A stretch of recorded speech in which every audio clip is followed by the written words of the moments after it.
Jamaah calon haji wajib nginap 1 malam 2 hari di asrama haji karena di sini kita akan dibekali dengan pengetahuan-pengetahuan penting untuk kita bawa ke Arab Saudi, serta itu penyerahan dokumen-dokumen penting termasuk di dalamnya paspor, gelang identitas, kartu dan stiker identitas diri, termasuk juga penyerahan vitamin dan suplemen, serta checking terakhir kesehatan dan penerimaan living cost.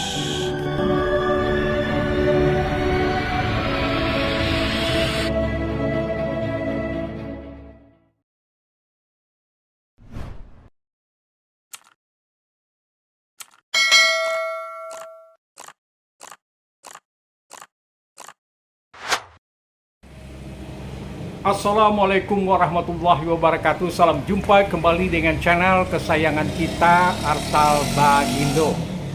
Saudaraku, setelah kita menerima surat perintah memasuki asrama, maka kita calon jemaah haji sudah bersiap-siap untuk mempersiapkan diri dalam hal memperlengkapi diri, memasukkan barang-barang kita ke dalam koper-koper atau tas-tas yang sudah dibagikan oleh pihak Garuda Indonesia dan Kemenak. Tas yang kita maksud adalah tas besar, di mana di dalam tas besar ini akan kita isi dengan barang-barang yang akan kita pergunakan nantinya di Makkah dan di Madinah. Yang kedua, tas tentengan, yaitu tas menengah atau istilahnya tas kabin, yaitu kita isi dengan barang-barang yang kita butuhkan nantinya selama kita di dalam asrama, dalam perjalanan sampai ke tujuan. Dan yang tas yang ketiga kita isi dengan dokumen-dokumen penting, uang dan HP, serta hal-hal lain yang kecil-kecil termasuk obat di dalamnya yang disebut dengan tas paspor. Untuk pengisian di tas besar, ada hal yang perlu Anda perhatikan.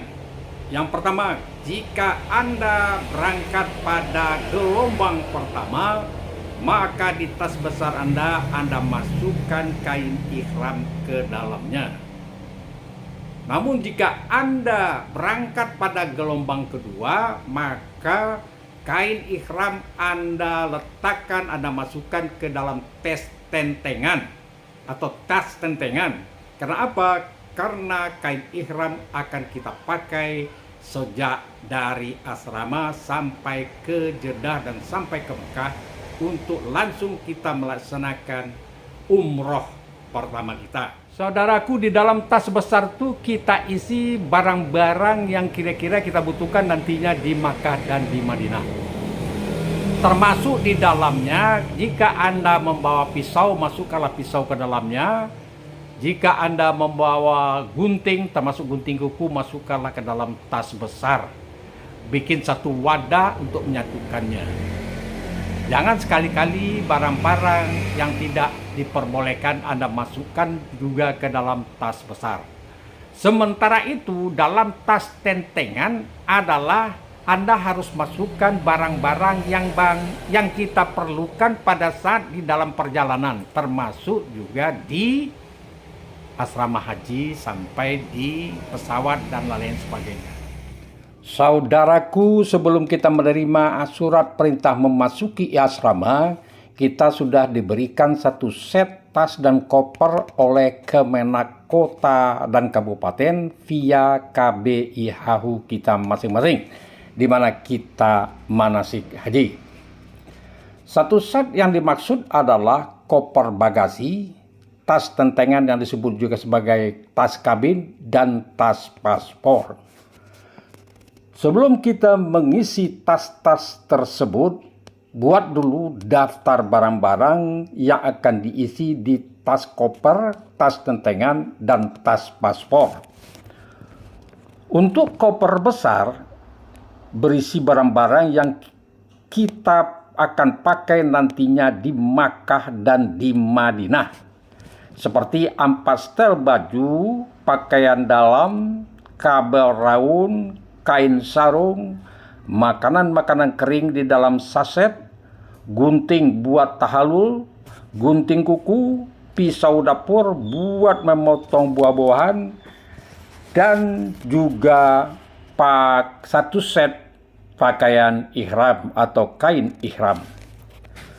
Pada koper besar tersebut juga termasuk koper tentengan dan koper atau tas paspor. Kita dilarang memasukkan ke dalamnya senjata tajam, perhiasan berharga, minyak goreng, minyak tanah, korek api, kompor gas, tabung oksigen, barang-barang yang mengandung magnet, cairan yang bersifat kuratif, ember, air zam-zam, cairan dalam botol seperti kecap, madu, sambal, dan buah-buahan yang berbau menyengat seperti durian, ikan asin, dan lain-lain sebagainya. Saudaraku, sebagai catatan, jika Anda berangkat pada gelombang kedua, maka pakaian ihram agar dimasukkan ke dalam tas tentengan, sebab kita akan pakai sebelum naik pesawat di asrama embarkasi. Di tas tentengan kita akan isi dengan barang-barang pakaian luar maupun pakaian dalam yang akan kita pakai pada waktu kita selama di asrama embarkasi. Selanjutnya bisa kita isi juga dengan baterai chargers, kabel rawon, kacamata hitam atau kacamata panas, payung lipat, power bank dengan OMH 10.000. Dan jika Anda berangkat pada gelombang kedua, maka kain ihram, satu set kain ihram Anda harus masukkan ke tas tentengan ini. Kenapa? Karena akan kita pakai mulai dari sebelum keberangkatan naik pesawat di asrama haji embarkasi. Selanjutnya kita akan mengisi tas paspor. Apa aja yang bisa kita isi dengan tas paspor ini? Pada pokoknya, pada intinya tas paspor ini adalah tas dokumen. Kenapa? Karena disinilah kita meletakkan paspor, visa, identitas diri, nomor manifest, tiket pesawat, uang, barang-barang berharga, dan lain-lain sebagainya. Termasuk di dalamnya adalah obat-obatan yang akan kita gunakan selama dalam perjalanan. Saudaraku, pada hari H kita menuju ke tempat acara pelepasan oleh wali kota atau bupati setempat. Dan jangan lupa, sebelum Anda berangkat, sholat sunat safarlah dahulu di masjid terdekat. Sekali lagi, di masjid, jangan di rumah. Dan setelah sampai di ruangan pertemuan di acara pelepasan, ikutilah acara itu dengan sebaik-baiknya, dan selesai acara kita akan langsung menuju asrama haji embarkasi.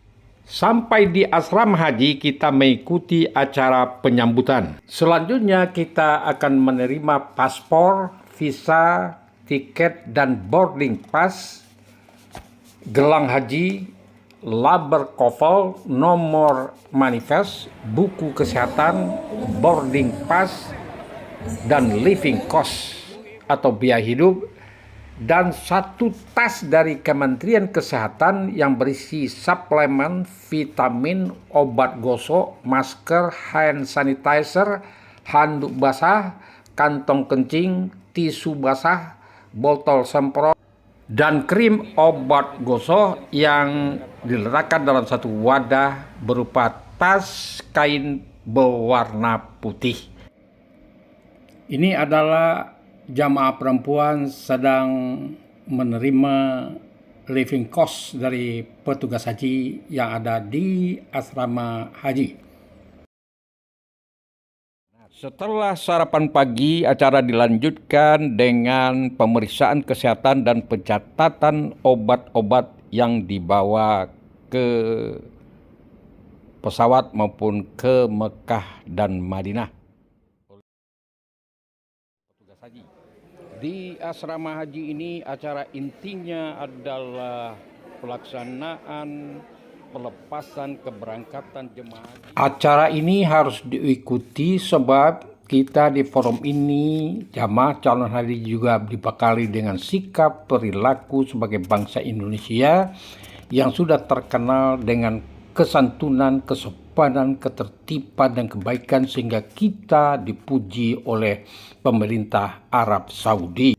Setelah selesai acara pelepasan, kami kembali ke kamar masing-masing dengan mengganti pakaian biasa dengan memakai ihram, serta kembali ke aula dengan membawa barang-barang untuk diperiksa melalui X-ray. Sebelum maghrib, kami menaiki bus menuju bandara, langsung sampai di tangga pesawat dan kami menaiki pesawat. Kira-kira jam 8 malam pesawat kami take off menuju Jeddah. Saudaraku, inilah suasana di dalam pesawat Garuda